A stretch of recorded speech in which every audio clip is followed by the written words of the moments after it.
Have you ever wondered about the invisible threads connecting you to people you barely remember, or even strangers?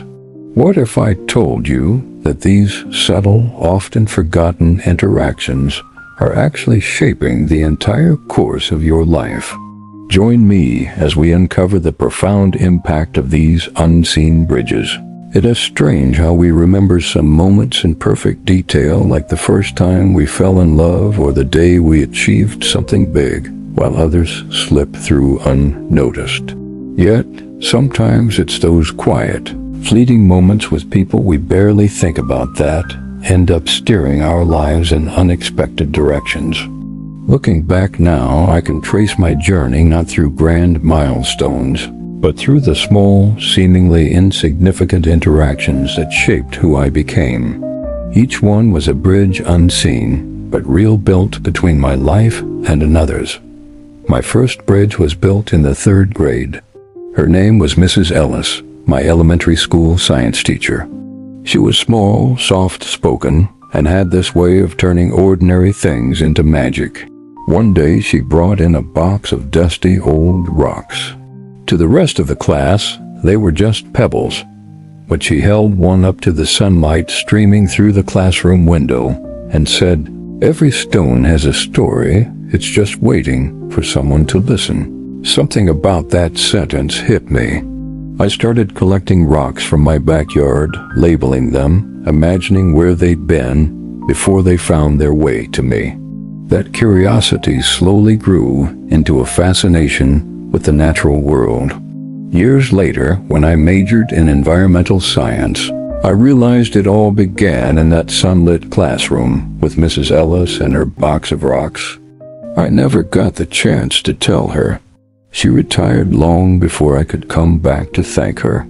But I carry her words with me still. She probably never knew the bridge she built that day, the one connecting a curious child to a lifelong passion. The second bridge came from someone I never even got a name from. I was 19, new to a sprawling city, and terribly bad with directions. One rainy afternoon, I found myself lost, frustrated, and dangerously close to missing an important interview. I stood at a crowded intersection, map app spinning uselessly, when a man in a gray raincoat stopped and asked if I was okay. Embarrassed, I admitted I was lost. He smiled, took one glance at my phone, and said, "You're close. Follow me. I'm heading that way." He walked with me for 3 blocks, chatting lightly about the weather and how he used to get lost too when he first moved here. When we reached the office building, he simply waved, said, "Good luck, you'll do fine," and disappeared into the rain.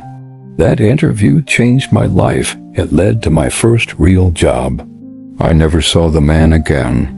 But every time I think about that day, I'm struck by how something so simple, a stranger's kindness 3 blocks in the rain, can shift the direction of a life.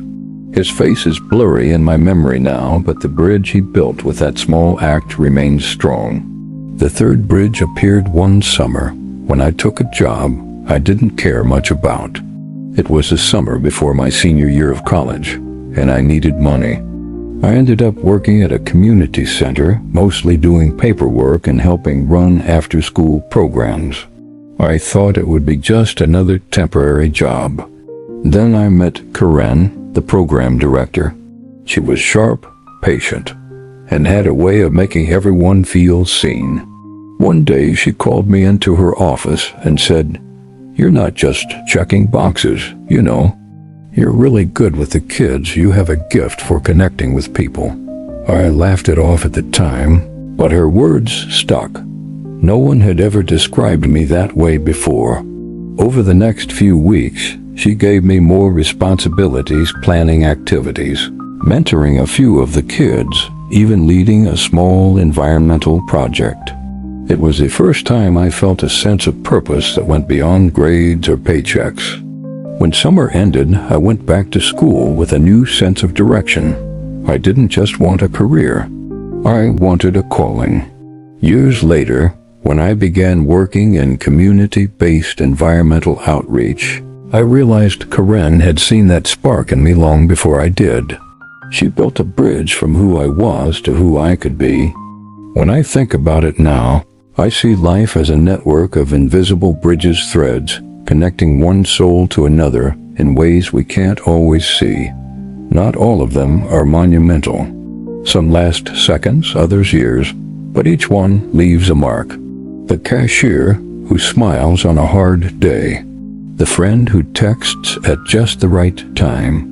The colleague who shares encouragement when you're ready to give up. These aren't coincidences, they're connections that remind us how profoundly we shape one another, often without realizing it. The beauty of these unseen bridges is that they work both ways. For every person who has unknowingly guided me, I've built bridges too. I've listened to a friend in crisis, shared advice with a student, even smiled at a stranger who looked like they needed it. Small moments, yes, but maybe to someone else they mean everything. A few months ago, I returned to my old elementary school for a volunteer project. The building smelled the same old books and chalk dust and something sweetly nostalgic. I walked into what used to be Mrs. Ellis's classroom. The walls were different, the furniture smaller than I remembered, but the light still came through the same windows. Standing there, I thought about her, the man in the raincoat, Karen, all the people who built unseen bridges into my life. I felt an overwhelming gratitude for them, for their quiet impact, for the ways they'd shaped me without even knowing. It made me realize something simple but profound. Life isn't just about the big achievements or the people we keep close. It is also about those brief connections, the ones that slip through unnoticed, yet hold the power to change our course entirely. We may never know the full extent of our influence, but every time we choose kindness, encouragement, or understanding, we're building a bridge, one that might carry someone just as others once carried us. And perhaps that's the most beautiful part of being human. We are all architects of unseen bridges. Connecting lives in ways the heart remembers long after the mind forgets.